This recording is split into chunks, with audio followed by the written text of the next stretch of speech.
Teruan Saranai. Welcome to another Full Moon Poya, or was it the DHAMMA session? I hope everyone has been keeping well and cultivating good practice since our last Poya session. Today we'll be looking at the area of beneficial talk. And as we all know, speech is one of the most challenging areas of practice, particularly when we're developing the Noble Eightfold Path. But it's also an area that is very much within our control. We can make wise choices, as we will delve into.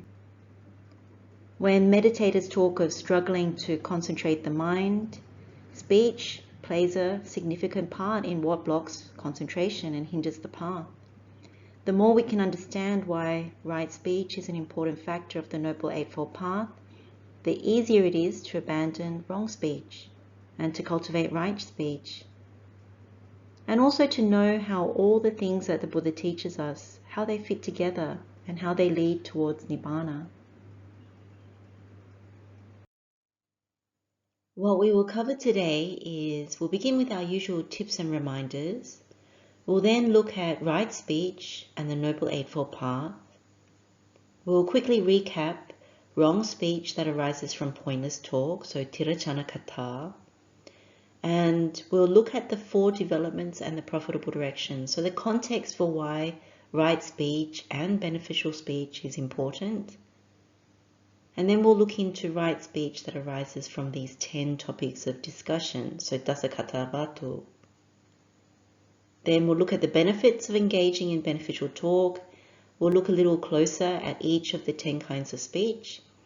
And we'll close by looking at Venerable Mahakassapa as our role model when it comes to this kind of talk. And we'll end with questions and answers. Let's begin by running through our tips and reminders. So as we go through this session, let's keep an open mind. Also, let's be okay with not understanding everything. So what we probably have noticed is there's certain things that Buddha talks about that are really associated with arahantship. Of course, we may not understand those until we penetrate them ourselves.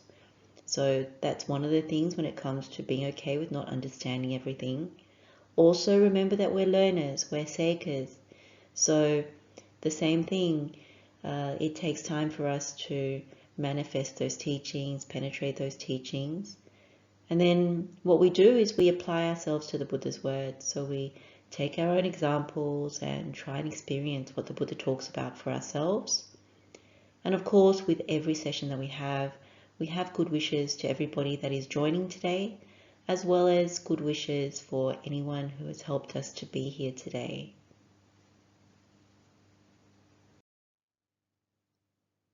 Our session today is on beneficial talk, so it's appropriate to begin our session by looking at right speech and the Noble Eightfold Path. So right speech is a factor of the Noble Eightfold Path, and what we attempt to do is activate the Noble Eightfold Path and develop it. So we begin with right view, and then we develop right intention from that. We then have our virtue, which begins with right speech, right action, and right livelihood. We continuously make right effort, and we apply right mindfulness in order to continue to develop the path. And it culminates in right concentration. So all of these things are what the Buddha calls wholesome roots of non-greed, non-hatred, and non-delusion. So the profitable path. And what we are doing when we activate the Noble Eightfold Path and develop it is to overcome and abandon the unwholesome roots of greed, hatred, and delusion. So the unprofitable path. Now, right intention is the condition for right speech. So when you think about right speech, you always think of it from the context of renunciation, non-ill will, and non-cruelty. But to take that a little further, if we refer to the Mahacāttharisaka Sutta, which is Majjhima Nikāya, Discourse number 117, this is really about how we activate and develop the Noble Eightfold Path. So what it says when it comes to right speech is, right view comes first. And how does right view come first? One understands that wrong speech is wrong speech, and right speech is right speech. This is the right view. And so what is wrong speech? Wrong speech Buddha says is false speech or lying, divisive speech, harsh speech, and frivolous speech. So musavada, pisunavacha, varusavacha, and sampapalapa. And so what then is right speech? Well, the Buddha says it's twofold. Firstly, there's the mundane right speech. So that is what is affected by taints, partaking in merit, ripening in the acquisitions. So when we cultivate mundane right speech, we are abstaining from false speech, divisive speech, harsh speech, and also frivolous speech. But then the Buddha talks about the second kind, which is the supramundane right speech. So he says that this is noble, this is taintless, and this is the factor of the noble path. So the Buddha says, desisting from the four kinds of verbal misconduct, the abstaining, refraining, abstinence from them in one whose mind is noble, whose mind is taintless, who possesses the noble path and is developing the noble path. So what we can see from that is mundane right speech focuses on abstinence. Abstinence from the four kinds of verbal misconduct. But supramundane right speech focuses not simply on abstinence, but on the cutting off of the tendencies towards the four kinds of verbal misconduct. So in this Dhamma session, we will be looking at the 10 topics of discussion that are beneficial and skillful in the context of the supramundane right speech. So we're looking to cut off the tendencies towards these four kinds of wrong speech. And then the last part of the sutta, it talks about, or the last part of this section of the sutta, it talks about one makes an effort to abandon wrong speech and to enter upon right speech. This is what the Buddha calls right effort. Mindfully, one abandons wrong speech. Mindfully, one enters upon and abides in right speech. This is one's right mindfulness. These three states circle around right speech. This is right view, right effort, and right mindfulness. So what's important from this particular middle-length sutta is how the Noble Eightfold Path gets activated, and in the case of right speech, we're talking about we begin with the right view, knowing what is right speech and what is wrong speech. Then we make effort to abandon that wrong speech, and we enter upon the right speech. So mindfulness helps us to abandon the wrong speech and cultivate and maintain the right speech. So as we listen to the 10 topics of discussion, we're actually looking at entering upon that by giving up all the wrong kinds of speech. And we make effort towards that. We know that right view really leads us. We actually look at it through wisdom. In our last session on happiness and joy, Sukha Somanassa, we saw from the Bhaddaka Sutta that delighting in useless talk or pointless talk, it's an obstruction that leads to the decline on the Noble Eightfold Path, that we are bound to samsara. So we can see that the kinds of topics of discussion that the Buddha calls pointless talk or useless talk, that which is associated with wrong speech, this is what we find in the Paṭhamakathāvatthu Sutta, where the Buddha tells the monks not to engage in such talk because it is unbeneficial, irrelevant to the fundamentals of the spiritual life. It doesn't lead to revulsion, so this is the nibbāna, to dispassion, viraga, to cessation, nirodha, to peace, to direct knowledge, and to enlightenment, to nibbāna. So what kind of talk is the Buddha calling pointless? So these are largely worldly topics, matters that indulge or foster the wrong views. So talk about kings, talk about thieves, ministers of state, armies, dangers, wars, food, drink, garments, so these are like fashion, clothing, attire, beds, so furnishings, decor, garlands, so this relates to flowers or floral arrangements, then scents, so fragrances, aromas, relatives, so our families, vehicles, villages, towns, cities, countries, women, heroes, street talk, talk by the well, talk about those departed in days gone by, rambling chit-chat, so gossip and frivolous talk, speculation about the origin of the world, speculation about the origin of the ocean, talk about coming to this or that existence. So we did talk about this briefly in our last Poya session. But as we said, Tiracana, it's largely what the Buddha calls, if you translate it literally, it means animal talk. So it's the lesser talk, the talk that is rooted in wrong speech. So if you look at it, it's basically everything that is non-Dhamma, because it's rooted in greed, hatred, and delusion. So the more you have this kind of talk, the more the path is obstructed, it's blocked.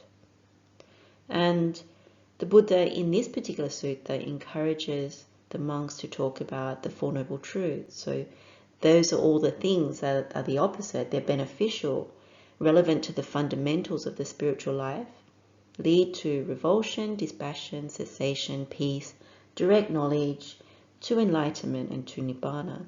We find the same thing in the Paṭhamakathāvatthu Sutta. So this is on quarrelsome talk. And we are prone to quarrelsome talk when we talk about even the Dhamma, where we refute people's theories and ideas and even what they are practicing, and we go off and slander them and all kinds of things. We get into arguments. This lines up with the Haladikani Sutta. And we do this about worldly subjects, and we can also do this about Dhamma.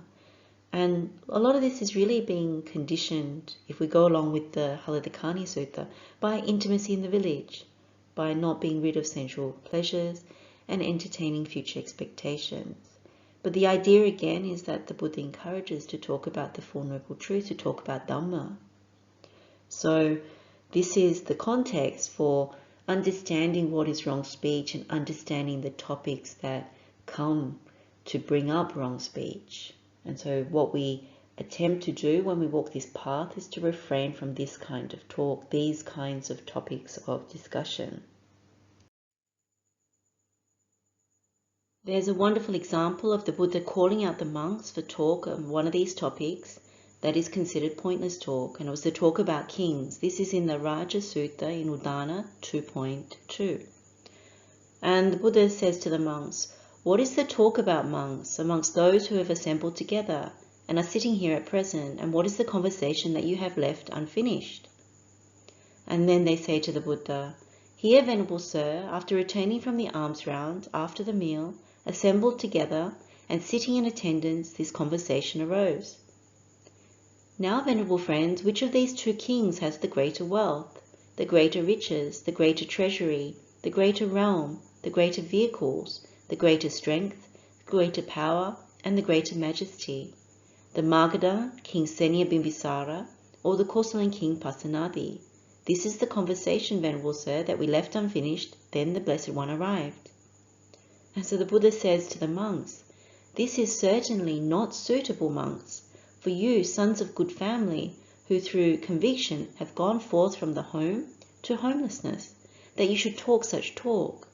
When you have assembled together, monks, there are two things that you ought to do: talk about Dhamma or maintain noble silence." Then the Blessed One, having understood the significance of it, on that occasion uttered this exalted utterance: "That which is sensual happiness in the world, and that happiness which is divine, to the happiness of the destruction of craving, these are not worth a 16th part. So in this sutta, which is wonderful sutta, the Buddha is telling the monks, talk Dhamma or maintain noble silence. And I think deep down, those of us who are already developing the Noble Eightfold Path, we know why this is important. But we're going to look at this a little more so we truly understand it. Now, as householders, lay people walking this path, it isn't so easy to talk Dhamma and maintain noble silence, because we have jobs, we have families, we have responsibilities, and we are out in the world. So we need to discuss things that are not Dhamma at times, and there is also worldly expectation for us to connect with others. But having said that, it's important to see and understand that where the Buddha is coming from and to be able to test it for ourselves so that we directly experience what is beneficial and what is not. Because what results we get from indulging in pointless talk or useless talk versus those that we get from refraining from Dhamma, we see for ourselves. And those of us who have already tested wrong speech and then tried to meditate, we already know that there's a significant and unnecessary challenge to reach and maintain higher concentration and to develop this Noble Eightfold Path when we have unwholesome speech. And we know that this kind of speech, all it does is it increases greed, hatred, and delusion. And so as a result of that, we know that wrong speech makes it very difficult to develop higher wisdom. So when the Buddha says talk Dhamma or maintain noble silence, that's what he's really talking about, that it obstructs the path. We'll come back to this idea of noble silence a little bit further along. Let's now look at the fourfold development that arises when we develop the Noble Eightfold Path. So when we delight in development, bhavana ramo, we are delighting in the development of the way out of suffering. So this is the Noble Eightfold Path. And we also delight in developing the other enlightenment factors. So the powers, which are the bala, spiritual faculties, indriya, establishments of mindfulness, satipatthana, factors of enlightenment, bojjhanga, bases of spiritual power, iddhipada, and right striving, sammapadana. When we go to the Paṭhamakathāvatthu, so the Pitaka disclosure, what it says is the Noble Eightfold Path. With that, we activate this fourfold development. So that's development of the body, bhavatakaya. This is the right action and right livelihood, which results in concentration due to desire, chanda samadhi. Development of virtue, which is bhavita sila, which is right speech and right effort. So this develops concentration due to mind, chitta samadhi. We also have development of mind, which is bhavita chitta. So with right intention and right concentration, we develop concentration due to energy, virya samadhi. And then lastly, we have development of wisdom, bhavita panya. This is right view and right mindfulness. We develop the concentration due to investigation, vimamsa samadhi. With all these concentrations, they help us to develop the basis of spiritual power, the iddhipada. And so with this fourfold development, there are two things that come to fulfillment through this development of mind and wisdom. So this is calm, samatha, and this is through the development of mind, and insight, vipassana, through the development of wisdom. And so we can infer that the first two are really around virtue. We're fulfilling virtue that underpins or is the foundation for the other two. So why we need to abandon pointless talk and cultivate beneficial talk is part of this development of the Noble Eightfold Path. Right speech along with right effort, it enables us to develop virtue, which enables us to develop concentration due to mind. So this is the chitta samadhi that comes with bhavita sila. To put this into context, we can look at the four modes of practice, the patipadas, or otherwise known as the profitable directions. And these are the medicine for the four nutriments, going the bad ways. So you can see on this table we have all four modes of practice, so the patipadas, and the concentrations that are developed as part of activating the Noble Eightfold Path. We've already examined in detail the first profitable direction that culminates in immeasurable loving kindness, so metta appamana. But what's important about our Dhamma session today on beneficial talk is that we are working towards the second profitable direction, the dukkha patipada kipapinya, the one that overcomes contact as nutriment, pasahara. So without going into this in detail today, this is the context for why beneficial speech, so the 10 topics of discussion that we're going through today, which is essentially right speech, why it's so important towards developing the Noble Eightfold Path and also towards the profitable directions, and in particular this second profitable direction. The Buddha has much advice for trainees, and in the Duttiya Seka Sutta, which we've read as part of preparation for this session. This is Anguttara Nikaya, Chapter 5, Discourse number 90, which is a very helpful sutta. The Buddha points to the things that lead to the decline of a trainee and things that lead to the non-decline of a trainee. 5 different things in this particular sutta. So, in respect of qualities that result in neglecting solitude and not devoting oneself to the internal serenity of mind, leading to the decline of a trainee, we find one has many tasks and duties and is competent in various chores that must be done. Secondly, one spends the day on trifling work. 3, one bonds closely with householders and monastics, socializing in an unfitting manner, typical of lay people. The 4th is entering a village too early and returning too late in the day. And the 5th is one does not get to hear at will, without trouble or difficulty, talk concerned with effacement, elimination, that is conducive to the mind's release, that is talk on fewness of desires, on contentment, on solitude, on non-association with others, on arousing energy, on virtuous behavior, on concentration, on wisdom, on liberation, on the knowledge and vision of liberation. And then on the right-hand side, it's the opposite. You're not so busy. You don't spend the day on trifling work. You don't bond too closely with householders and monastics. You don't enter the village too early and return too late. And you get to hear at will and without trouble or difficulty talk concerned with effacement, all the 10 different kinds of topics of discussion which are beneficial. So we'll be focusing on these 10 topics of discussion, looking at them a little bit closer, and also the broader context for them as well. Up to this point, what we've looked at are suttas that so far have looked at Paṭhamakathāvatthu on one hand, so the pointless talk, and Discourse, where we've just talked about, which we can call beneficial talk or topics of discussion.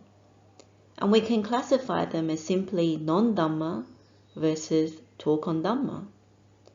And what we really want to do is move gradually from left to right. So just like we looked at last Poya, where we looked at the qualities that bind us to samsara versus the qualities that result in happiness and joy, sukha somanassa, and lead us towards nibbāna, this is the same thing. When we talk about non-Dhamma and keep activating this side, then we are binding ourselves to samsara.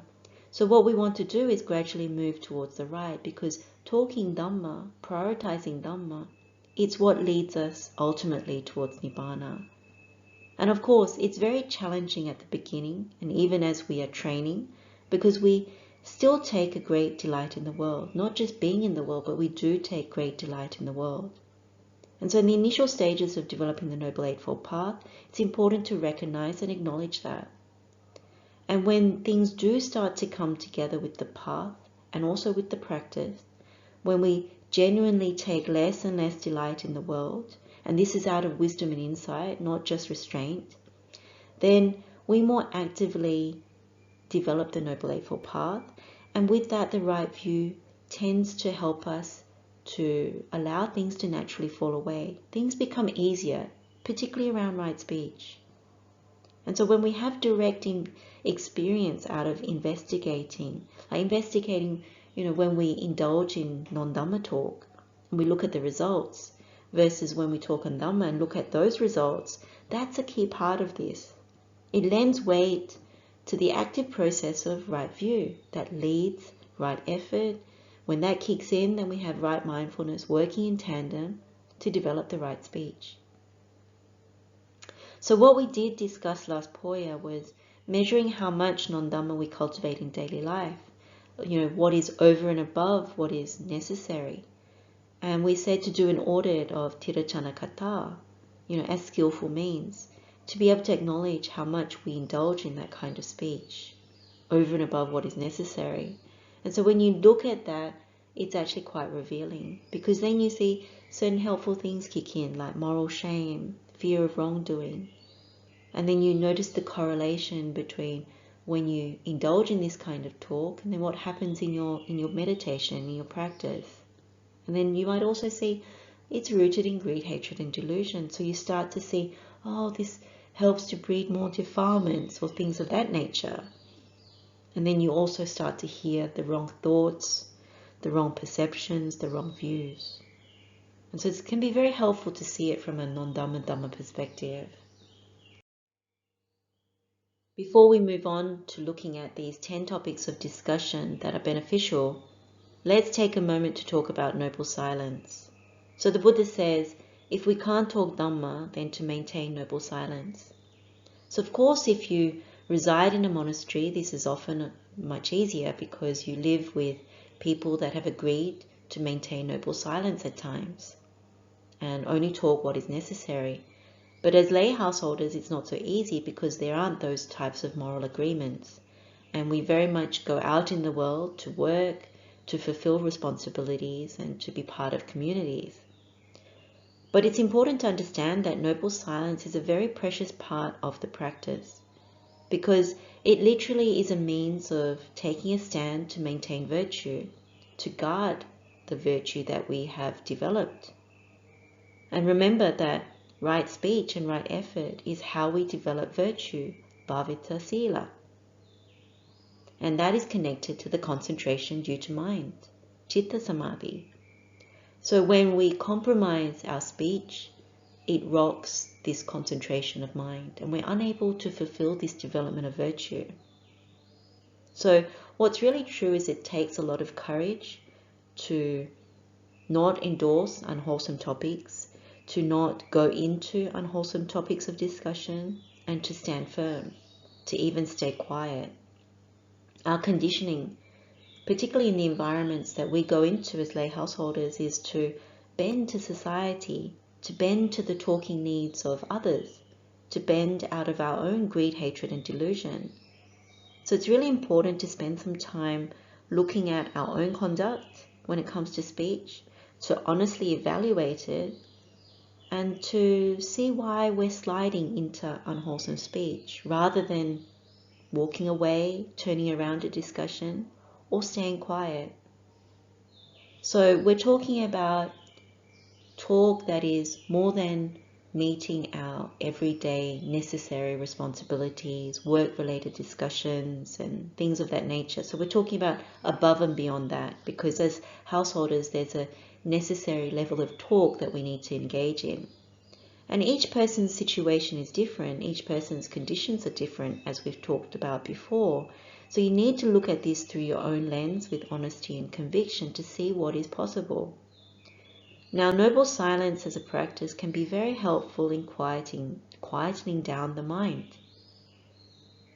The simple fact is that the more we speak, even in connection with Dhamma at times, particularly if it's prone towards debates and arguments, then it can be unhelpful for bhavana, for development. Too much chatter usually means we're breeding defilements and hindrances, and this blocks the concentration, it blocks jhāna, blocks wisdom, blocks insight. So a very good example of noble silence is when you take the time or the opportunity to go stay in a monastery or even visit a monastery. But the staying at the monastery for a period of time is where you really see it, because you're out of household life and you've joined a community that maintains noble silence. So only talking what is needed to undertake chores or work, or keeping other general talk at a minimum. Now, when you stay during a monastic retreat period, you really see this. The first few days might be uncomfortable, maybe even a little weird. But after a few days, you start to hear what's resonating in your own mind. And then after a few more days of noble silence, the mind really starts to quieten down, because you have less interactions and also discussions that trigger and hook the mind. It doesn't spin so much. And that's when you start to experience the fruit of noble silence, when you sit quietly, when you meditate. Absorption, concentration, the right kinds of concentration, they come more easily. And that's the result of virtue. The mind is less polluted and stained. You've refrained from wrong speech. You've refrained from too much speech. And so there's less cleaning to purify the mind. The same experience can happen at home, but the results are probably not as significant. they're not as significant as when you live in a community that has agreed to noble silence. So if you're fortunate as a lay person to live with another lay person or other lay people that agree to noble silence, then it is possible. And you see the fruit and the benefit of being able to do this. So it's just something to bear in mind, that it's good to take time out to actually have this noble silence. It actually quickens the path, makes it more possible to make progress. In the Mahasunyata Sutta, so this is Majjhima Nikāya Discourse number 122, the Buddha talks about knowing and resolving. And this is very useful to us because when it comes to knowing the difference between pointless talk versus beneficial talk, it's very good to know what we are cultivating, what we are developing by going either which way, and to take a resolution around this kind of talk. So, knowing what? The first thing is knowing the distinction between the talk that is low, vulgar, coarse, ignoble, unbeneficial, that does not lead to disgust or revulsion, dispassion, cessation, peace, direct knowledge, enlightenment, and nibbāna. And then the talk that deals with effacement, that is conducive to the mind's release, and also leads to all those things. So the revulsion, dispassion, cessation, peace, direct knowledge, enlightenment, and nibbāna. So it's being able to know the distinction between them. The second is knowing what is beneficial talk that deals with effacement. So what does that mean? In Pali, this is kata abhisalekika. So abhisalekika can be translated as effacement. It can also be translated as discipline, austerity, elimination, and higher practice. So this is essentially talk that deals with or encourages elimination, reduction, abandonment of unwholesome states, austerity in our speech, talking less about what is unwholesome, and cultivating what is wholesome. So this aligns with our meditations that the Buddha teaches us. Those things such as Anumana Sutta, Saleka Sutta, Paṭthupama Sutta. Things that are associated with the mind also result in what is linked with our speech. So if you haven't recognized it already, the Buddha's way out of suffering, which is this Noble Eightfold Path, it involves a great deal of effacement, abandoning, elimination. What does the Buddha say? The Buddha says if we continuously make effort to abandon the wrong path, so this is through body, speech, and mind, this is for entering into the right path and through body, speech, and mind. So this is what we do when it comes to speech. One of the things in the Saleka Sutta, which is Majjhima Nikāya Discourse number 8, is practice that when others speak divisively, as an example, then I shall abstain from divisive speech. Or when others speak about politics, then I shall abstain from talking about politics. So this is how effacement works, that you abandon the wrong practice to enter into the right practice. And so you can take that further as we go into speaking about these beneficial topics. And then the last thing about the Mahasunyata Sutta is this particular aspect about beneficial talk is knowing to resolve, to abandon these unbeneficial, unwholesome, unskillful talks, these topics of discussion that are pointless, and to cultivate that. So you make a strong resolve. At that point, when you look at it, right view is activated, the right effort kicks in to abandon, right mindfulness actually abandons the wrong speech and develops the right speech, or you keep silent. So there's much in this knowing and resolving that goes hand in hand with how we actually practice these things. We can now turn to these 10 beneficial topics of discussion. So the first is Fewness of Desire, Apicca, Contentment, which is Santuti, Solitude, Paviveka, Non-association with others, which is Asansagga, Arousing energy, Viryaramba, Virtuous behavior, Sila, Concentration, Samadhi, Wisdom, Panya, and the final two, Liberation, which is Vimutti, and Knowledge and Vision of Liberation, Vimutti Jnana Dassana. So we can see that this follows on from our last session, our last Poya session on happiness and joy and development of the path and practice that leads to nibbāna. So when we talked about our last session, the question that came up after looking at the list of useless talk is, what can you really talk about? Well, this is what we talk about. This is the Dhamma we talk about. And the Buddha does encourage these 10 topics, particularly towards monastics. But if you consider yourself a trainee, a seika, one who is developing the Noble Eightfold Path, and you've resolved not to just abstain from wrong speech, but to cut off the tendencies towards wrong speech, then this is the teaching from the Buddha that applies to us as well. You can see an insight pathway in this list of 10 topics. You can see that when you gradually develop these topics, it leads to arahantship, because liberation and knowledge of and vision of liberation is really the talk of those that have attained nibbāna. Now, let's make a few observations before we deep dive or look closely, a little bit more closely at these different topics of discussion.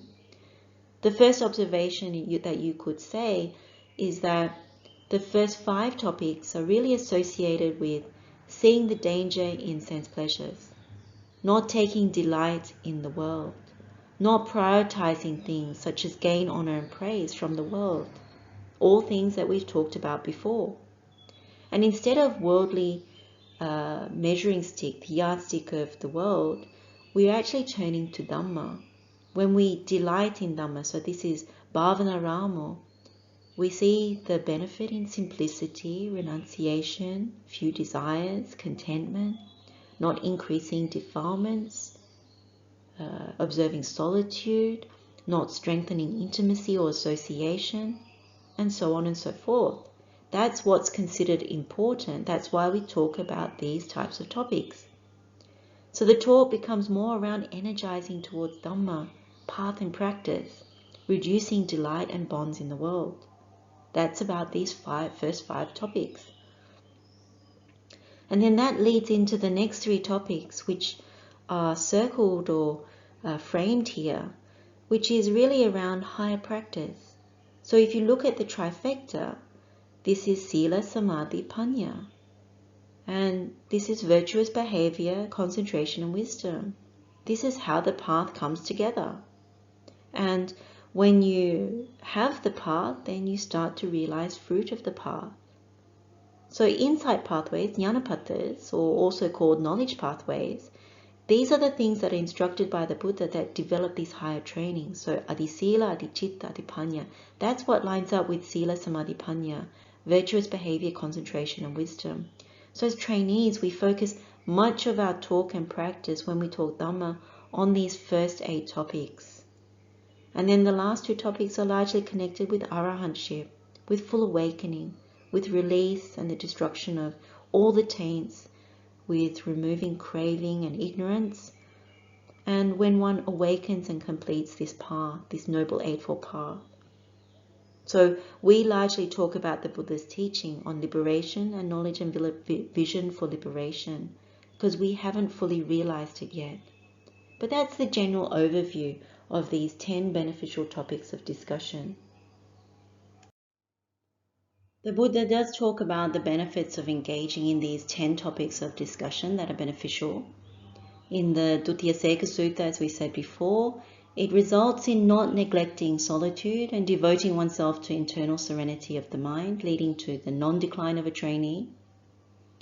And in the Sambodhi Sutta, Anguttara Nikāya, Chapter 9, Discourse number 1, the Buddha says it's a vital condition for the development of the awakening factors. And in the Meghiya Sutta, the Buddha says it's one of the 5 things that when liberation of mind is not ripe, it helps it to ripen. And then in some suttas relating to King Kosala, this is the Dutiya Kosala Sutta, it is one of the reasons King Kosala showed supreme honor towards the Blessed One and displayed such an offering of loving kindness to him. So we can infer from that, when we engage in these 10 topics, then these are the reasons why people would give us honor, respect, and offer loving kindness. And in the Paṭhamakathāvatthu Sutta, the Buddha says, One's splendor might surpass even the splendor of the sun and moon, as powerful and mighty as they are, and how much more than that of the wanderers of other sects. And in the sutta straight after that, the Buddha talks about each of these 10 topics of discussion and says, if you're personally accomplished in it and you speak on it, these are the grounds for praise. And then we have 2 final suttas in the Samyutta Nikaya, and they relate to Venerable Mahakassapa, and he speaks of engaging in these topics of discussion that one can experience a pleasant dwelling in this very life, as well as compassion for later generations. And we'll talk a little bit more about that later.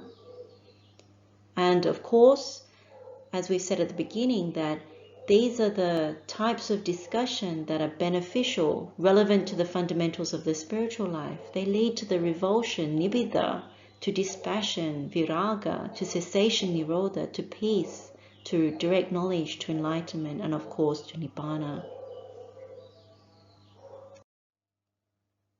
These are some of the benefits that the Buddha speaks about, but the one that really stands out is the one in Untitled, so Anguttara Nikaya, Chapter 10, Discourse number 70, where when one is personally accomplished in any of these topics of discussion that the Buddha has listed, and we speak on them, these are the grounds for praise. Now, most of us will admit that when we look at the list, and we think this is what the Buddha recommends that we talk about, that sometimes we think it's too hard.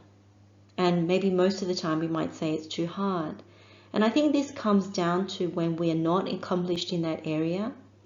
But when we become more accomplished, when we're really developing the path, when we start to share Dhamma, when we start to really embrace Dhamma as the priority, Dhamma as maybe the focal point of how we go out into the world, then this too hard idea starts to lessen. And all of these topics of discussion, as we can see, they're all very, very wholesome. So it's part of practicing and developing the Noble Eightfold Path. This is part of being able to realize fruit of the path. Now, initially, what we tend to do is talk about what the Buddha and the Noble Arahants have taught and instructed. And then what we do is we confirm from our own direct experience that it is true, that from our own direct insight that it is true. And so there may be little things that we include that help other people to understand or to share with our Kalyana Mitta as we talk Dhamma.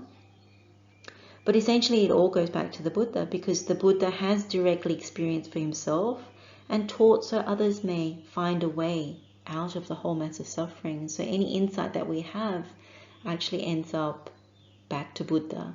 And this is what the Noble Arahants have said anyway. When you read the suttas, you find that they give it all back to the Buddha, even whatever one might consider as one's own direct insight or direct experience.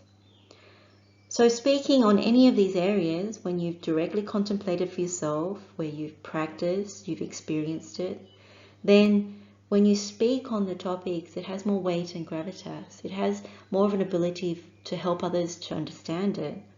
And of course, it aligns with the Buddha's teaching and instructions, so you can help others to make progress and walk the path together. So as we grow, the idea, it's really to embody and manifest the teachings, this Dhamma, not just talk about them. Part of transforming on the spiritual path is giving up unwholesome things and developing the wholesome things, the wholesome states, and to develop this higher virtue, this higher mind, this higher wisdom. So adisila, adichitta, adipanya. And in many ways, when you look at it this way, it's a complete lifestyle change. It's a complete spiritual transformation. And that's the only way that one can lean towards nibbāna and ultimately to realize nibbāna. So let's now run through these 10 beneficial topics of discussion. Let's take a closer look. Firstly, there is Fewness of Desires. So talk on Fewness of Desires, apicca katha. So apicca translates as easily satisfied, fewness of desires, desiring little or nothing, unassuming, unpretentious. When we meditate on Karaniya Metta Sutta, subaro is actually very similar, because one is easily supported and that is because of fewness of desires. There's also salahukavuti, so we live modestly, with simplicity. So those are some of the alignments there. Also in the Santuttita Sutta, the Buddha encourages that when you develop fewness of desires, this is for abandoning strong desires. This is Anguttara Nikāya chapter 6, discourse number 114. Now when Buddha talks about arousing energy, the Buddha says, one with strong desire, unarisen unwholesome qualities arise and arisen wholesome qualities decline. Whereas one with few desires, unarisen wholesome qualities arise and the arisen unwholesome qualities decline. So you know that avijja is a very wholesome quality. So the talk that we encourage is really around renunciation, around simplicity, being happy with less, not more, having the intention to be easily supported, not wanting to create more work for others, talk that sees the benefit of few desires and the downfall of having strong desires. So what helps that is to give up talk about wanting more, yearning, having complex needs, longing, desires, and then all the different mental afflictions or stains that start to drive this kind of speech, which is envy, competition, conceit, arrogance, all those kinds of things. And then in a practical sense, it's things that are about marketing, social media, celebrities, fashion, all the things that generate wanting more. And so of course, gain, honor and praise is also part of things that we give up talking about and being difficult to support and so on. So as we know, the ground for praise is when one is of few desires and speaks to others of fewness of desires. This is the grounds for praise. Now the example that we have for this, who the Buddha did praise, is a lay person. And we know this, if you remember the talk on Hathakavalavi. He had a monk visit him, and this is in the Paṭhamakathāvatthu Sutta, so Anguttara Nikāya chapter 8, discourse number 23. A monk came to visit the home of Hathaka, and he told him that the Buddha had declared him of having been endowed with 7 wonderful and amazing qualities. So Hathaka was endowed with conviction, virtuous behavior, moral shame, fear of wrongdoing, he's learned, he's generous, and he's wise. And then what Hathaka did was he asked the monk if any white-clothed lay people were present at the time. And the monk confirmed that there wasn't when the Buddha had said this. And Hathaka responded by saying, "That's good, Bhante."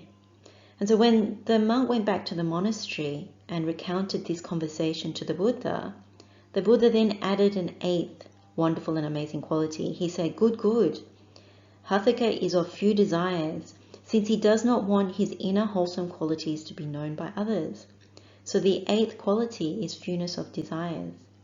So we can learn and add to what we know about talk on fewness of desires from the example of Hathaka, that we don't even desire for our inner wholesome qualities to be known by others. So when we talk, it is not to seek more gain, honor and praise for our spiritual practice. It's to give up talking even about our wholesome qualities.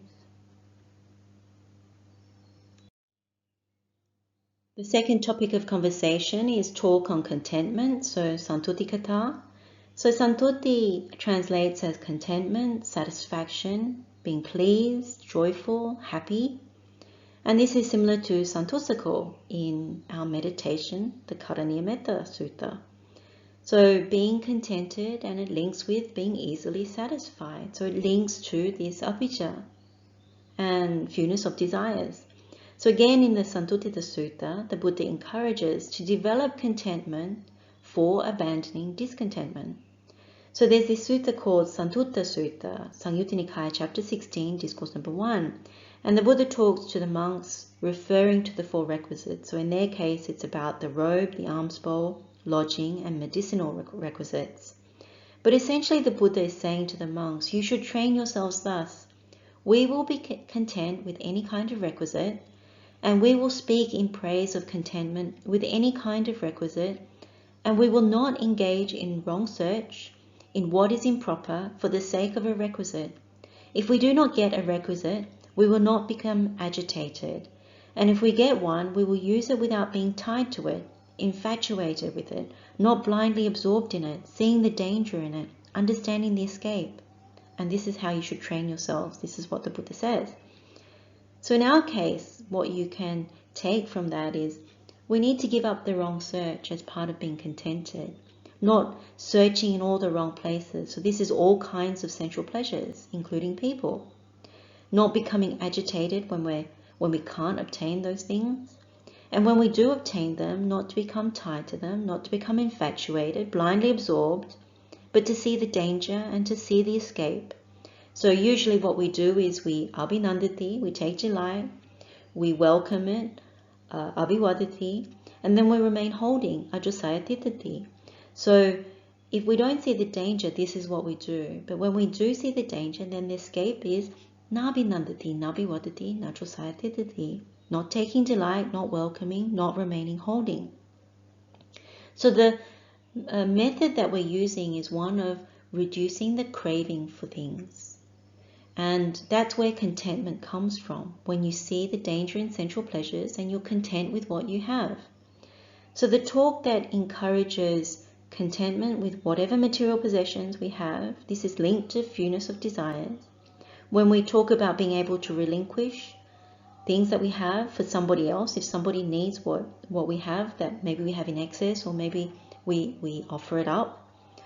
Or maybe even talk about offering something that we've received that is really wonderful, that we give it to somebody who is worthy of respect, worthy of offerings, rather than keeping it for ourselves. Or if we have something of that nature, that we willingly give it.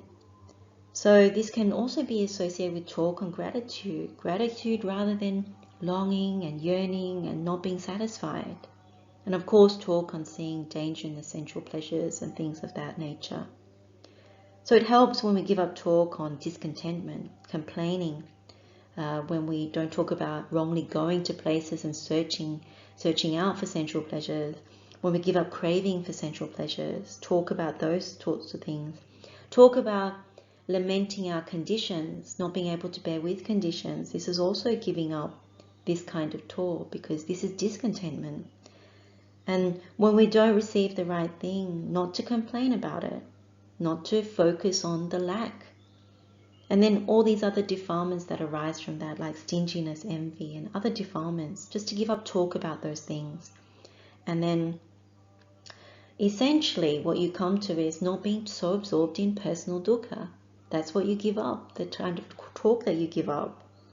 And so again, the ground for praise for this is when you are content, like genuinely content, and this is part of our training. And then you're able to speak about contentment, then this is what the Buddha would give grounds for praise. The next is talk on solitude, so Paṭhamakathāvatthu. And we did look at this in our last session, that Paṭhamakathāvatthu is really around solitude, seclusion, also retirement. And from talking about these first two talks, we can already see that fewness of desires and being contented enables development towards delight around solitude. And when we develop solitude, this is for abandoning socializing, abandoning delighting company. So last Poya we said that solitude refers to not simply physical solitude, but also solitude that comes from abandoning what is unwholesome. We saw this in the Vitakka Sutta. This is Itivuttaka number 38. In the Paṭhamakathāvatthu Sutta, we said that solitude also means solitude from immorality, from wrong view, and from the taints. And then when we looked at the Mahanidesa, we also said that apart from bodily solitude, it's also mental solitude and solitude from acquisitions. So we can already see these are the types of things that one would talk about when it comes to Paṭhamakathāvatthu. Now, we also saw in the Sangha-nikarāma Sutta that we covered last Poya, that the Buddha says it is possible that a bhikkhu who does not delight in company, who is not delighted with company, who is not devoted to the delight in company, who does not delight in a group, who is not delighted with a group, who is not devoted to delight in a group, will find delight in solitude when he is alone. It is possible for one who delights in solitude when he is alone will acquire the object of the mind. It is possible that one who acquires the object of the mind will fulfill right view. It is possible that one who fulfills right view will fulfill right concentration. It is possible for one who fulfills right concentration will abandon the fetters. Having abandoned the fetters, it is possible that one will realize nibbāna. So we can see here how important it is, this talk on solitude, and also to train towards delighting in solitude. And the talk that encourages, what we can see from these suttas, is that it's really talk about what is wholesome and giving up unwholesome. Talk about virtuous behavior, talk about right view, not taking delight in the world, becoming disenchanted with the world. When we talk about that, when we talk about the benefits of solitude, the benefits of not delighting in company, not socializing, because that breeds a lot of defilements, whether we like it or not. And so it helps when we give up talking about socializing. We give up talk about the need to bond with people and groups, glorifying the world, details and particulars about people and their circumstances, not being so interested in worldly matters, politics, the economy, not being so interested in speculation, not talking about conspiracies and speculations and news and things like that. More so talk about all the things that are more wholesome. So the ground for praise is, if you are someone who is given to solitude, you want to become more accomplished in solitude and you see the benefit of it, then when you speak to others about solitude, this is really the ground for praise. Next, we have talk on non-association with others, asansagga katha. So in our previous Poya session, we looked at sansagga, which is association, intimacy with others, contact, bonding, closeness. So asansagga is the opposite. It's non-association with others, not being intimate, lack of contact, not bonding, no closeness, keeping distance, remaining aloof, detachment, even disentanglement. So we can see that it's linked with solitude, because really what is being encouraged is not delighting in socializing, not delighting in finding company. And as a result of that, there's less inclination to associate, to become intimate and form strong bonds. So by developing non-association or non-intimacy, this is for abandoning association, abandoning intimacy. And if you remember, the Buddha stated, desire born of association is severed by non-association. As one riding on a wooden plank would sink in the mighty ocean, even so one of virtuous life sinks by consorting with an idler. Therefore shun an idle person, one who makes little effort. Live with those who dwell secluded, the noble ones, resolved and meditative, who are ever strenuous and wise. So the Buddha's encouragement is very clear here. Don't associate definitely with people who are idle, lazy, prone to indolence, and therefore also foolish. Instead, dwell with the wise ones, people that do take delight in solitude, that are resolved towards the Noble Eightfold Path and are making effort and are wise as a result of that. Now, we also know that Venerable Mahamoggallana was often praised by the Buddha for this particular quality of non-association with others. And prior to his awakening, the teaching that the Buddha gave to Venerable Mahamoggallana in the Paṭṭhamakatha Sutta was, Moggallana, I do not praise association or intimacy with everyone whatsoever, nor do I praise association with no one at all. I do not praise association with householders and monastics, but I do praise association with quiet, noiselessness, lodgings far from the flurry of people, remote from human habitation and suitable for solitude. So clearly the encouragement and also the advice is where you are in a quiet surrounding that is suitable for cultivating the Noble Eightfold Path, that is not surrounded by people, that is suitable. And I think that's one of the challenges for lay people, is finding that, because we live in the world.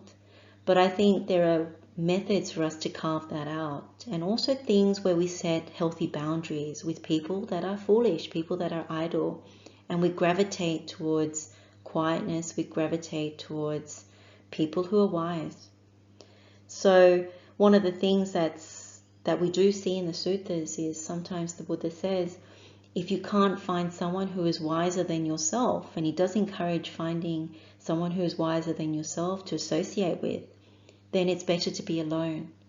And you can see good reason for that, because most of the time people in the world, unfortunately, are very worldly and they don't allow one to progress. In actual fact, they tend to, if they're intimate with you, if they are strongly bonded to you, they pull you down. And you can't help but go down as a result of that. It's very hard. And so healthy boundaries, knowing that non-association is very good, that is supportive of progressing on the path. So the talk that encourages us in this respect is finding joy in non-association. A talk that means that you don't want to consort with idle or foolish people, being more detached from the world, seeing the benefits of that, not increasing suffering for oneself or others because you see through these things. So the benefits of non-association, when we talk about it, it's really we talk about non-aversion, because what is prone to happen when you take delight, particularly in association, is you end up getting into disputes. So you see the benefits of less association means not getting into disputes, and you have less aversion towards people, not knowing their business. And then we don't glorify association in groups, and we also encourage not to breed so many defilements and things of that nature. So what helps this is when we give up talk about people, not being so interested in people, their business, not knowing the intimate details of people's business, not yearning to be part of groups, associations and families, so not talking about all these things. It could be political associations, community groups, sports, all those sorts of things you give up. And you give up talk about wanting to be bonded and forming tight bonds. You're not interested in worldly gatherings and talking about worldly associations and specifics about celebrities, famous people, royalty, kings, queens, all those sorts of things. And you definitely don't talk about the wrong kind of company. So there's many things that fit into this, but these are a few things that help us. And so the ground for praise here is, one is not associating with others, so you don't have intimacy with others, and you're embodying that, and you become accomplished in that, and then you speak about this, about non-associating with others. And so that's the grounds for praise. Because really, when you see the danger in it, because it is sensual pleasures, then you know the escape is not taking delight, not welcoming, not remaining holding. So this is the talk on non-association. This leads us into talk on arousing energy, and this is Viryarambha Katha. So Viryarambha is arousing energy, applying effort, energetic or resolved. So this is very similar to Arada Virya, from the Seka Patipada Sutta, one of the qualities of a Seka that we're trying to develop. So when we arouse more energy, this is for abandoning indolence, dullness and drowsiness, laziness. So it's often linked with right effort, right striving, and of course the spiritual faculty of energy. So if you remember from the Nagaropama Sutta, this is Anguttara Nikaya chapter 7, discourse number 67, the Buddha uses the simile of the citadel or the fortress, and he refers to the large army stationed within the fortress as the quality of arousing energy or being energetic. And so the Buddha says, just as the royal frontier fortress has a large army stationed within, elephant soldiers, cavalry, charioteers, bowmen, standard bearers, billeting officers, soldiers of the supply corps, noted princes, commando heroes, infantry and slaves, for the protection of those within and to ward off those without, in the same way a disciple of the noble ones dwells energetic, arousing energy in abandoning unskillful qualities and taking on skillful qualities, is strong, firm in one's effort, not putting down one's duties with regard to skillful qualities, with persistence as one's army.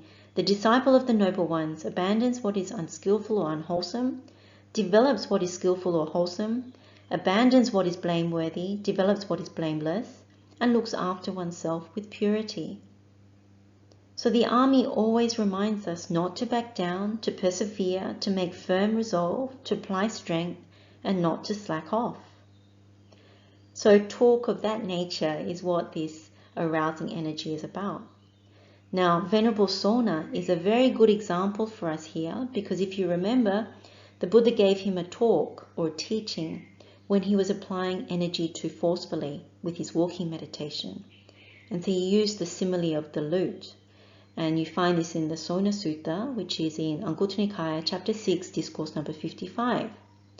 The Buddha was saying to Venerable Sona, when the strings of the lute are too tight or they're too loose, it's not easy to play the lute. And of course he used the questioning and prompting method of teaching Venerable Sona. But then he went on to say, when the strings of the lute, they're neither too tight nor too loose, but adjusted to a balanced pitch, then the lute is well tuned and easy to play. So the same thing applies, that if energy is aroused too forcefully, this leads to restlessness, which is what we found with Venerable Sona. And if energy is too lax, this leads to laziness. And so what the Buddha has said to Venerable Sona is, resolve on a balance of energy, achieve evenness of the spiritual faculties, and take up the object there. So what we can see from the Buddha's teaching to Venerable Sona is balance of energy. That's the key. And also evenness of spiritual faculties. Sometimes what you find is with spiritual faculties, you focus too much on one or two things. And so you get a little off balance. What you try and do with these spiritual faculties is to make them all work and activate together. That's the correct way with spiritual faculties. And the same thing when it comes to balancing energy as one of those spiritual faculties. So the talk that encourages that from the aspect of arousing energy is always talk that encourages to make effort to abandon unwholesome qualities, and talk that encourages developing wholesome qualities. So encouragement towards arousing energy, applying effort, applying strength, being firm in one's resolve, applying wise contemplation, yoniso manasikara, being able to persevere and not slack off even when the conditions change or they become uncomfortable or less conducive.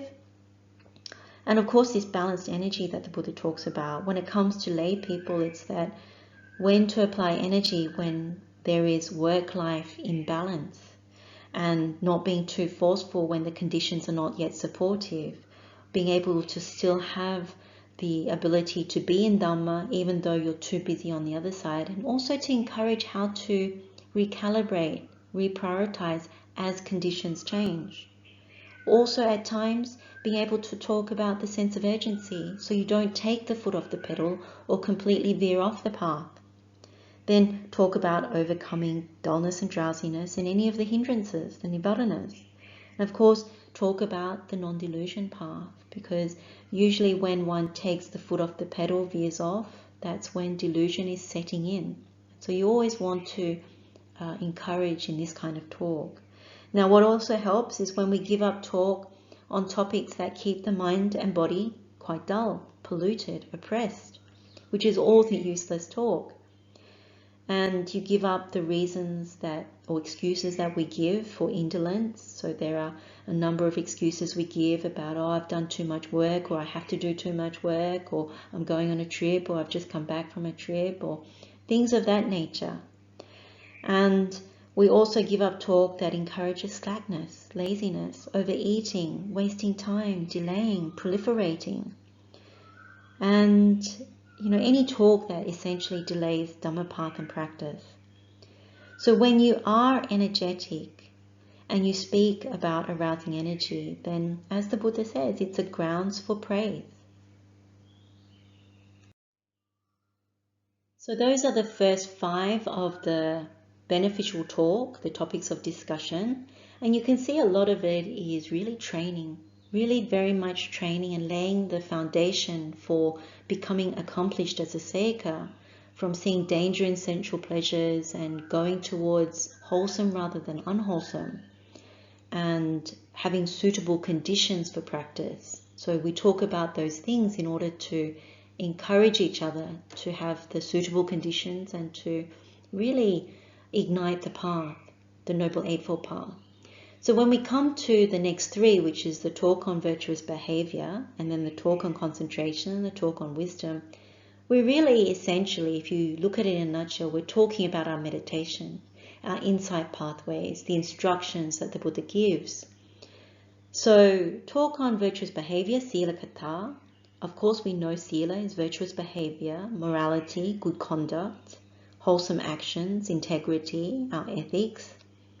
So we develop virtuous behavior for abandoning immorality. Immorality, as we know, it blocks the path. You cannot have right speech, right action, right livelihood if you are immoral or unvirtuous. Now, the Buddha says or confirms this in the Akankeya Sutta. This is in Majjhima Nikāya, Discourse number 6. In that teaching, Buddha lists out a number of different aspirations or wishes that one can have on the spiritual path. And he says to the monks that becoming accomplished in virtuous behavior is the foundation for all higher attainments on the spiritual path. And I think this is something that a lot of people, when they come to meditation, they miss this out because they haven't been given a gradual teaching. But if you do wish to make spiritual progress, it's very important to fulfill the precepts, to be devoted to the internal serenity of the mind that comes from having the foundation of virtue, and then you don't neglect the meditation. And so what happens is you become possessed of insight from your own direct experience. So just to reiterate, the foundation for any of the higher attainments on the spiritual path, it's virtuous behavior. So any talk that encourages virtue and virtuous behavior is very skillful, very wholesome. So this kind of talk is very obvious. It's around keeping the precepts. It's around understanding the precepts. It's around giving up unskillful actions by body, speech, and mind. It's about encouraging restraint, cautioning about posturing in the wrong places, encouraging people to give up worldly non-restraint, being active in encouraging to see moral shame and fear of wrongdoing has its place, being vigilant, cultivating the non-hate path, seeing the benefits of virtue, really understanding it as a really firm foundation for the rest of the path to unfold, and seeing danger in the slightest faults. So seeing danger in the slightest faults of killing, taking what is not given, being unrestrained and having misconduct with the senses, all those sorts of things, all the wrong speech, all the wrong things through the mind, danger in wrong view, in aversion or ill will, and in coveting. So what helps us is to give up talk about things which are very heedless, negligent, where it encourages indulging in unskillful or unwholesome behavior, talk that is about not having restraint, glorifying immorality, being proud of being shameful, so not having shame, having no fear of wrongdoing, having the wrong view, all things associated with that. So the ground for praise when it comes to virtuous behavior, if you are accomplished in virtuous behavior or are training towards being accomplished in virtuous behavior, and then speaking to others on this accomplishment of virtuous behavior or one's training towards virtuous behavior. So that's the grounds for praise that the Buddha talks about. We then have the talk on concentration, so samadhi kata, and this is really around samadhi, which is concentration or immersion, unification of the mind, mental absorption. What the Buddha says is developing concentration for abandoning restlessness, agitation, solitude from sensual pleasures and what is unwholesome, from the hindrances.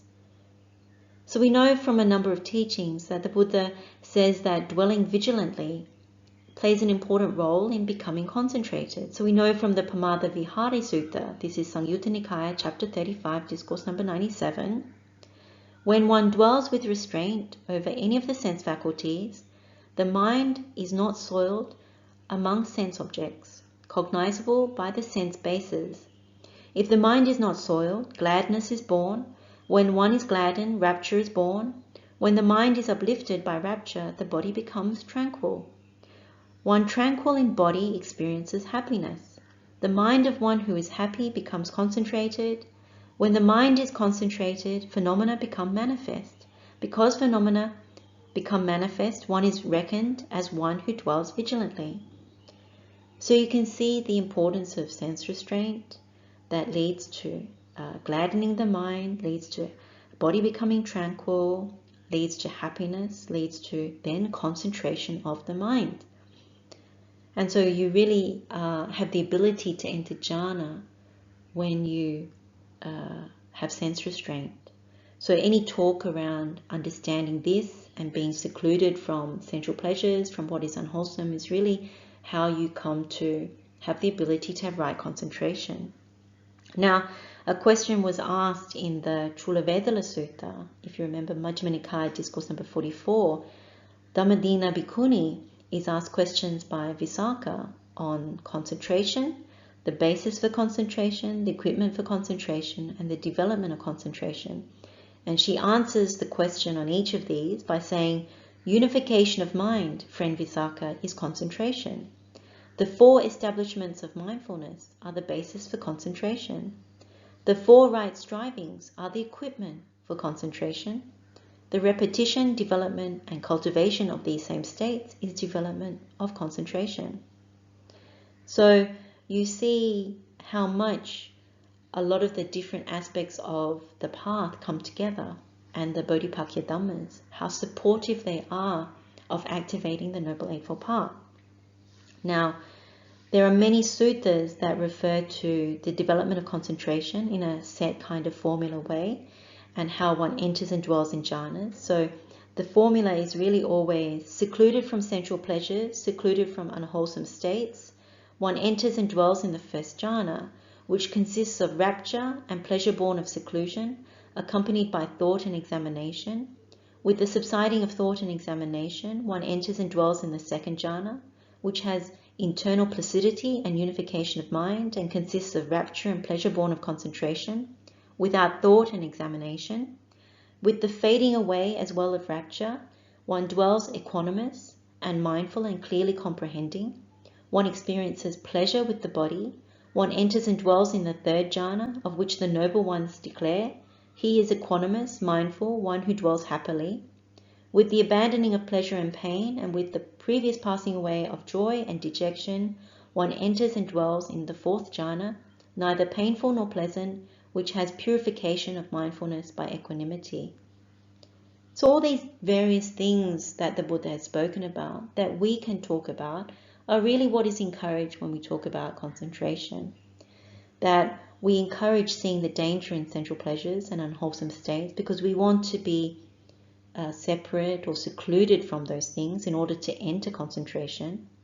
Virtuous behavior plays an important part of that. So any talk that encourages virtuous behavior, talk about sense restraint is very important. Also talk that is about right striving, talk about right mindfulness, and definitely talk about the jhanas, mental absorptions, and the ins and outs of that, tips and reminders about how one should train, and encouragement and talk about our meditations, about our insight pathways, because that is the instructions given by the Buddha to easily come to the fruit of concentration. We begin with virtue, we go through concentration, and then we realize wisdom, which is the next kind of talk. And so seeing the benefits of concentration, we talk about those things. We talk about non-distraction, happiness and joy, peace and calm. And so what helps is when we give up talking about delighting in sensual pleasures, delighting in negligence or heedlessness, delighting in the lack of sense restraint, not seeing the importance in sense restraint, where we delight in restlessness and talking from this topic of pointless conversation to another one, and on, delighting in unwholesome states and talking about them, and delighting in talking about worldly matters and things of that nature. So the grounds for praise is one who is accomplished in concentration, and speaks to others about the accomplishment in concentration. This is the grounds for praise. We have spoken about the talk on virtuous behavior, Sila Katha. We have spoken about the talk on concentration, Samadhi Katha, just then. And also we are now coming to the talk on wisdom, Panya Katha.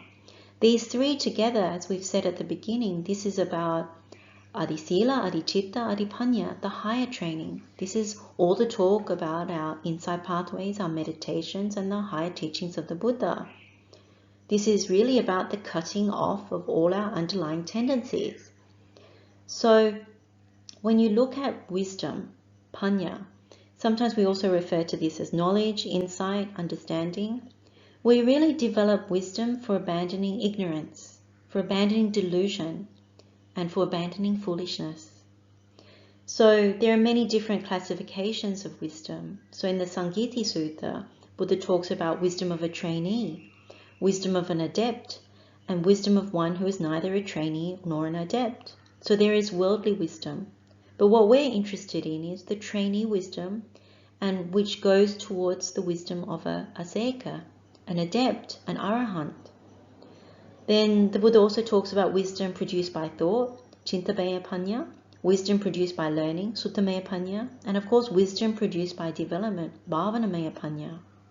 So through our Dhamma sessions, we are harnessing wisdom, wisdom produced by thought, wisdom produced by learning. And then when we meditate, when we develop the meditations, the insight pathways, this is the wisdom that arises from our direct experience. Now, there is the spiritual faculty of wisdom that the Buddha talks about. The Buddha says that when a noble disciple is wise, they have wisdom of arising and passing away, which is noble, penetrative, and leads to the complete ending of suffering. They truly understand this is suffering, this is the origin of suffering, this is the cessation of suffering, this is the practice that leads to the cessation of suffering. So what's quite clear about this is that talk about wisdom encourages conviction, saddha. It encourages talk on the Four Noble Truths, on right view, which is what leads that in terms of the way out of suffering, about the insight pathways, the jnanapathas or knowledge pathways, investigation of the Dhamma, learning about the Dhamma, hearing the Dhamma, overcoming hindrances, encouraging association with the wise, talk about the arising and passing away, talk about the five aggregates, the arising and passing away of the five aggregates, talking about the sense faculties, internal and external, talking about dependent origination, talking about gratification, danger, and escape, talking about the benefits of wisdom. So what helps us is when we give up talk about associating with fools and foolish talk and many of the other things that we've spoken about before, but also what is false and deceptive, calling out what is false and deceptive, topics that increase delusion, increase ignorance, unwholesome states, talk about worldly matters, wrong views, speculations, doubts. So a lot of these things that are considered beneficial talk, they're linked. But you can see the gradual building up in this training process where you become really skilled at knowing what to talk about, because through one's direct experience and practice, through one's learning and Dhamma investigation, there is much more that is more delicious, more fragrant from the Buddha's words and from one's own meditation and direct experience. And so the ground for praise that the Buddha says is one is accomplished in wisdom and speaks to others on accomplishment in wisdom. So as trainees, we speak about our training in developing wisdom, and we speak about our training in becoming accomplished in it. So we encourage others. So that's the grounds for praise. We now come to the final two topics of discussion. So the talk on liberation, Vimutti Katha, and knowledge and vision of liberation, Vimutti Jnana Dassana Katha. So we can discuss these two together because this talk relates to liberation and knowledge and vision of liberation that pertains really to the Buddha as the fully enlightened one, and to the noble arahants and how they became awakened after the Buddha.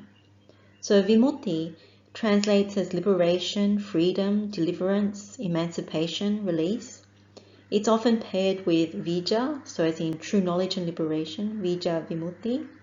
We also know from the teachings of the Buddha talks about liberation of mind, ceto vimutti, liberation by wisdom, panya vimutti. So we often see references to that. And in our meditations, there are teachings of how to get to these various liberations. And they are temporary liberations, but they give you a taste of nibbāna. We also learn about jnana dasana being knowledge and vision, so knowing and seeing. So this is in the realm of the arahants, really. So we develop liberation and knowledge and vision of liberation for the complete abandoning of craving, for the complete abandoning of ignorance that binds us to samsara. So the ending of defilements comes only when the truth is fully seen. So when you think about what we understand of the Four Noble Truths, the noble truth of dukkha is fully understood. This is at the level of arahant. The noble truth of the origin of suffering is fully abandoned, again at the level of arahant. The noble truth of the cessation of suffering is fully realized, so the noble arahant. And finally, the noble truth of the way out of suffering, which is the Noble Eightfold Path, is fully developed. This is at the level of the arahant. So as seekers, we can only talk about our training towards this. We are seeking to understand the noble truth of dukkha. We're seeking to abandon craving, which is the origin of suffering, and we are seeking the cessation of suffering, or to realize the cessation of suffering, which is the third noble truth. And we are training and developing and walking this Noble Eightfold Path in order to fully develop it, so that we are then liberated and we have the knowledge and vision of liberation. So things such as suttas where the Buddha teaches in the Upanishad Sutta, this is a very good one when it comes to looking at certain insight pathways. The truth that comes about due to proximate causes. There are 12 factors leading to liberation that unite with the 12 factors leading to suffering. So this is about dependent origination.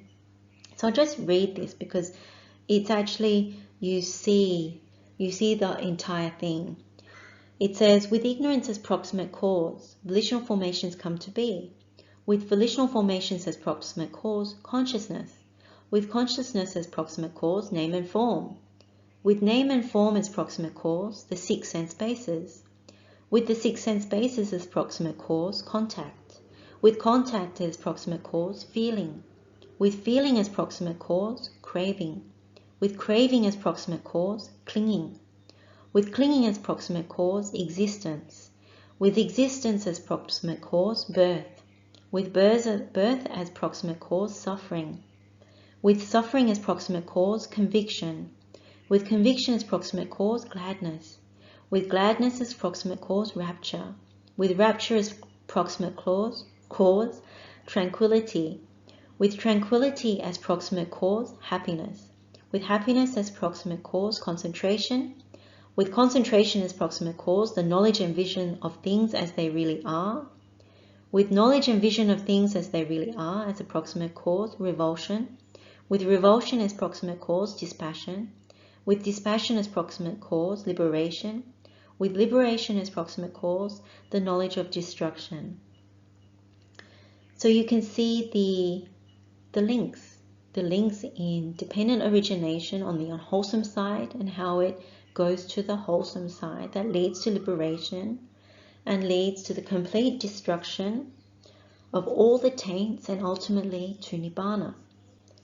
And again, in other suttas, we find different kinds of teaching in this respect. In the Kimatthaya Sutta, this is Anguttara Nikāya chapter 10, discourse number 1. And also in the Paṭhamakathāvatthu Sutta, Anguttara Nikāya chapter 10, discourse number 3, the Buddha tells Venerable Ānanda, the purpose and benefit of wholesome virtuous behavior is non-regret. The purpose and benefit of non-regret is joy. The purpose and benefit of joy is rapture. The purpose and benefit of rapture is tranquility. The purpose and benefit of tranquility is pleasure. The purpose and benefit of pleasure is concentration. The purpose and benefit of concentration is the knowledge and vision of things as they really are. And then the purpose and benefit of knowledge and vision of things as they really are is disenchantment or revulsion and dispassion. And then the purpose and benefit of disenchantment and dispassion is the knowledge and vision of liberation. Thus, Ananda, wholesome virtuous behavior progressively leads to the foremost. So these are some examples of how the Buddha addresses liberation and knowledge and vision of liberation. You see the instructions, you see the insight pathway. So our meditations encourage that. So talk about our meditations is actually something that is key in this particular thing, as well as the suttas where the Buddha gives instructions of this nature.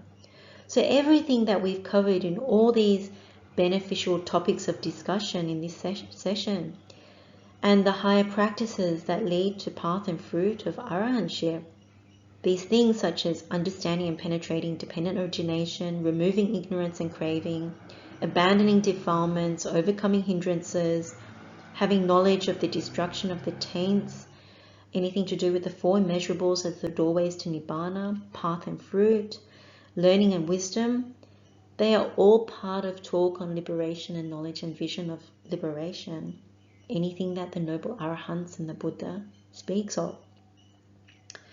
So what helps us when it comes to this talk is when we give up talk on anything that is outside of nibbāna. So everything else about the world, about clinging to the world, craving to the world, ignorance about the world. So when we stick to anything that is about nibbāna, this is about what this is about. And essentially, when you lean in that direction as a seika, it's very helpful. The mind is less stained, less polluted, less difficult and unwieldy in the sense of being able to concentrate. And so the grounds for praise that the Buddha talks about, and this is really referring to an arahant, one is accomplishing liberation and speaks to others on the accomplishment in liberation, or one is accomplished in the knowledge and vision of liberation and speaks to others on the accomplishment in knowledge and vision of liberation. So praise is given to all the noble arahants in the Sutta Pitaka who talk about these things, and also of course to the Buddha. For us as seikas, we can only talk about what the Buddha says, what the noble arahants say, and take their instructions, take their direction. We of course are not arahants, so it's a little bit more difficult for us. But you can see when you look at the entire list of these 10 topics of discussion, they are actually leading towards arahantship. They lead towards fulfilling the Noble Eightfold Path, fully developing the Noble Eightfold Path, and realizing nibbāna. The person that we can look to as a role model is Venerable Mahakassapa. He was praised by the Buddha, and even up to a very old age, he was still maintaining the practice and speaking on these very wholesome things. In the Jhāna Sutta, in Samyutta Nikaya, chapter 16, discourse number 5, he's already very old, and the Buddha says to him, "You are old now, Kassapa, and those worn-out hempen rag robes must be burdensome for you. Therefore you should wear robes offered by householders, Kassapa, accept meals given on invitation, and dwell close to me." But Venerable Mahakassapa says, "For a long time, Venerable Sir, I have been a forest dweller, and have spoken in praise of forest dwelling. I have been an alms food eater, and have spoken in praise of eating alms food. I have been a rag robe wearer, and have spoken in praise of wearing rag robes. I have been a triple robe wearer or user, and have spoken in praise of using the triple robe. I have been of few wishes, and have spoken in praise of fewness of wishes. I have been content, and have spoken in praise of contentment. I have been secluded, and have spoken in praise of solitude. I have not associated with society, and have spoken in praise of non-association with society. I have been energetic, and have spoken in praise of arousing energy." And then the Buddha says to him, "Considering what benefit, Kassapa, have you long been a forest dweller and all of those things?" And then Venerable Mahakassapa says, "Considering 2 benefits, Venerable Sir, for myself I see a pleasant dwelling in this very life, and I have compassion for later generations, thinking, may those of later generations follow my example, for when they hear, the enlightened disciples of the Buddha were for a long time forest dwellers and spoke in praise of forest dwelling, and then all the other things that he spoke of. So you can see from Venerable Mahakassava's answers to the Buddha, even at an old age, and the reason why he's an exemplary role model in this respect is he sees two benefits. So he has the sukha viharana, so the pleasant dwelling in this very life from practicing these things and speaking on them. And the second one is that he has compassion for others, wanting to set that good example and for others to follow that good example. And so we owe a debt of gratitude to Venerable Mahakassava for his efforts, for his example that he is setting, and for the compassion that he's showing for us to follow that. And of course he confirms that one dwells with a pleasant dwelling in this very life when you practice what the Buddha teaches and you speak on these things. And so it's something for us to investigate, to contemplate, to see the wisdom in this, to see, to allow it to resonate within us, and to look on Venerable Mahakassava in this very wholesome way. And we find Venerable Mahakassava, he elaborates on all of these 10 areas of practice and 10 areas of beneficial talk when he answers the question amongst the senior monks about what kind of bhikkhu could illuminate the Kosinga sala tree wood. This is in Mahakosinga Sutta, Majjhima Nikaya, Discourse number 32. And he's in dialogue with Venerable Sariputta, Venerable Mahamoggallana, Venerable Anuruddha, Venerable Ananda, and Venerable Revata. And his answer is in accordance with his own individual practice, as are the others. And he refers to a forest dweller, an alms food eater, a refuse rag wearer, a triple robe wearer, one of few wishes, one who is secluded, one who is content, one who does not associate with society, one who is energetic, who has attained virtue, who has attained concentration, who has attained wisdom, and who has attained liberation, and the knowledge and vision of liberation has been attained. So he says that kind of bhikkhu could illuminate this Kosinga sala tree wood, and for those same reasons they practice those things and have attained those things, and so they speak in praise of all those things. So Venerable Mahakassava is someone who embodies all of that and can speak on all of that, and so he is worthy of our praise. He is our excellent role model when it comes to manifesting all of those things. We've now looked at these 10 beneficial topics of discussion. What is evident is we are cultivating or developing virtue. So if you remember, bhavita sila, right effort, right speech. And as we said at the beginning, we want to know the distinction between wrong speech and right speech. We know that pointless talk is on the side of wrong speech, it's non-dhamma. And all this beneficial talk, these 10 topics, are on right speech. They're actually encouraging us to develop the path. So the encouragement is always to lean towards Dhamma as points or topics of discussion as opposed to non-Dhamma, to reduce that on the non-Dhamma side as much as possible, depending on our circumstances. And of course, as householders, there is a certain level that we need to speak about worldly aspects, worldly topics, to do our work, to interact in the world.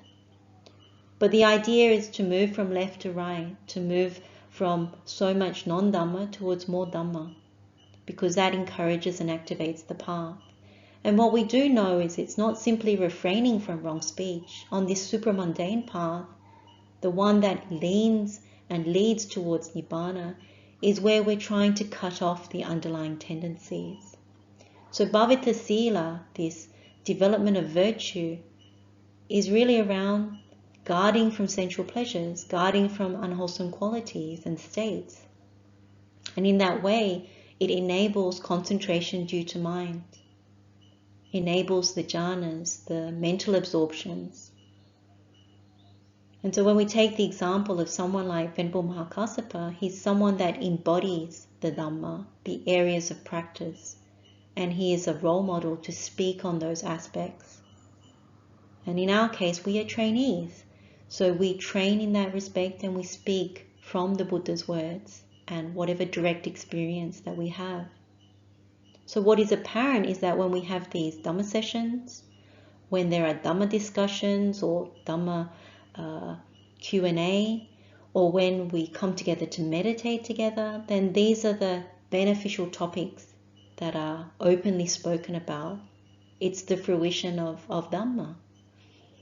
And what we do is we encourage each other on this path, that we are all subject to different karma, different conditions, different things in our lives, responsibilities, and yet we come together to encourage each other, to err on this side of cutting off all the underlying tendencies so that we find this way out of suffering, which is really developing this Noble Eightfold Path. And so right speech, right effort is one aspect of that. So these beneficial topics of discussion, there is much merit in practicing in these areas and then being able to speak about them.